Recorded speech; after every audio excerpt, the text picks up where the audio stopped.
Okay, boys and girls, this is Miss Bishop again, and as you know, I love to laugh and smile all the time, and John Sheshka is one of my most favorite authors. He works with Lane Smith once in a while on books. In this book, he's working with Steve Johnson, and actually, I used to go to church with John Sheshka's dad.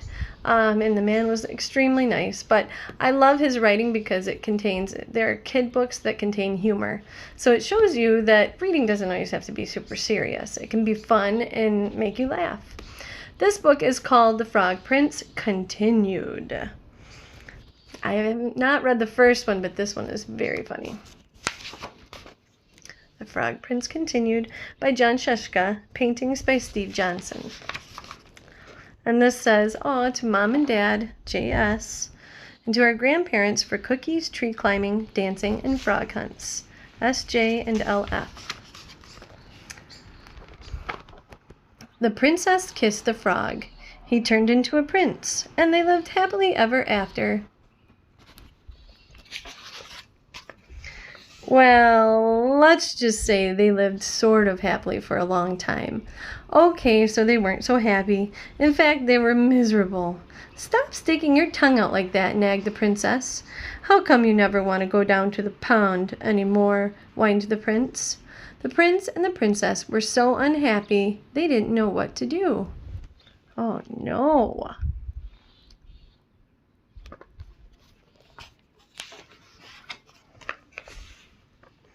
I would prefer that you not hop around on the furniture, said the princess, and it might be nice if you got out of the castle once in a while to slay a dragon or a giant or whatever.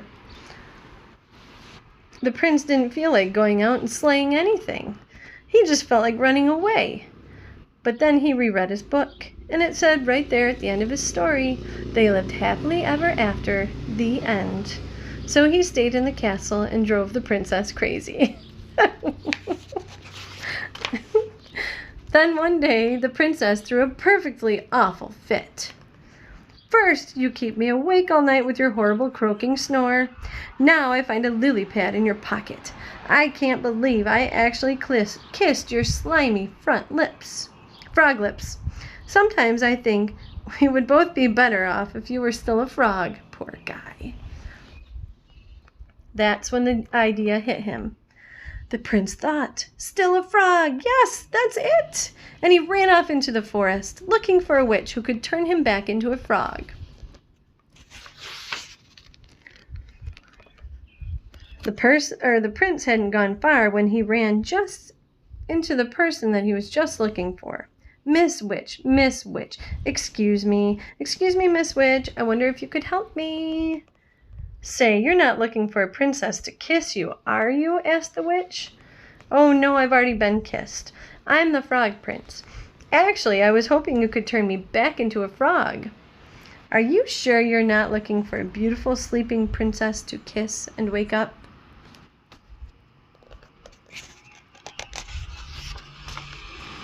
No, I'm the frog prince. That's funny, you don't look like a frog. Well, no matter. If you're a prince, you're a prince, and I'll have to cast a nasty spell on you.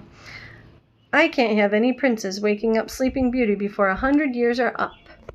The prince didn't stick around to see which nasty spell the witch had in mind.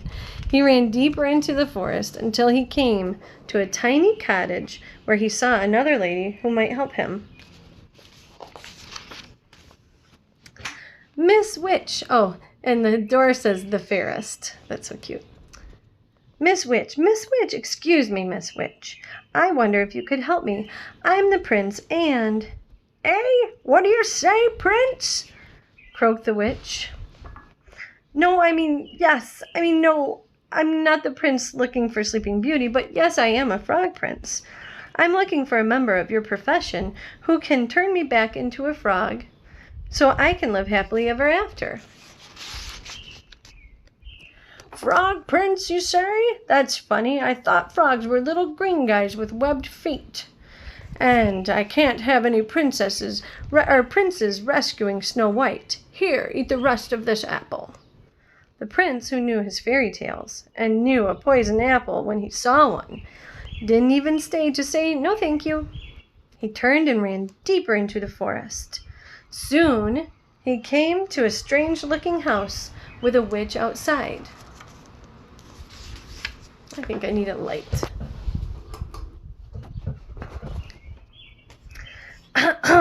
Miss Witch, excuse me, Miss Witch.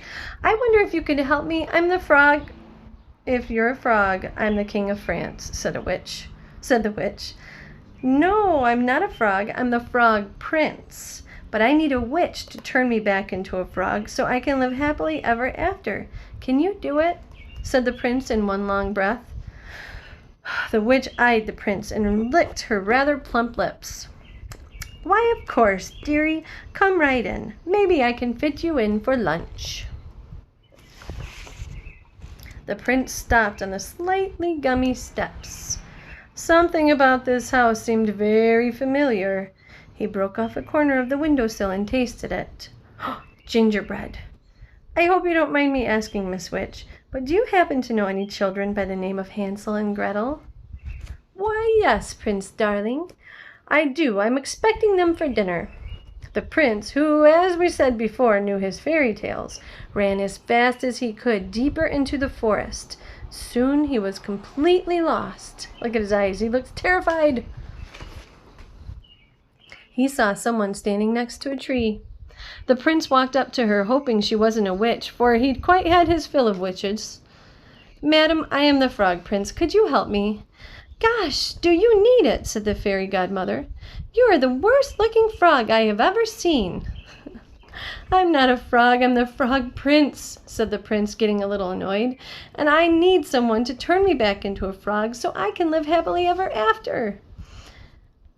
Well, I'm on my way to see a girl in the village about going to a ball, but I suppose I could give it a try. I've never done frogs before, you know.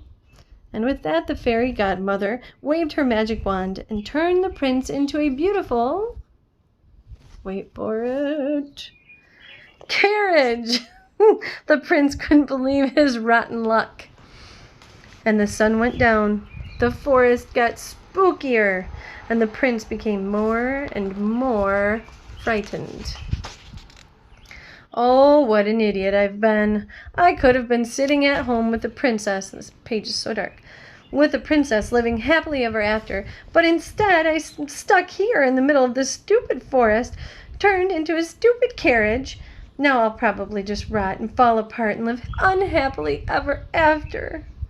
The prince thought these terrible, frightening kinds of thoughts, and a few worse, too awful to tell, until far away in the village the clock struck midnight. Ding dong, ding dong. The carriage instantly turned back into his former prince self and ran by the light of the moon until he was safe inside his own castle. Where have you been? I've been worried sick. You're 7 hours late. Your dinner is cold and your clothes are a mess. The prince looked at the princess, who had believed him when no one else in the world had, the princess who had actually kissed his slimy frog lips, the princess who loved him.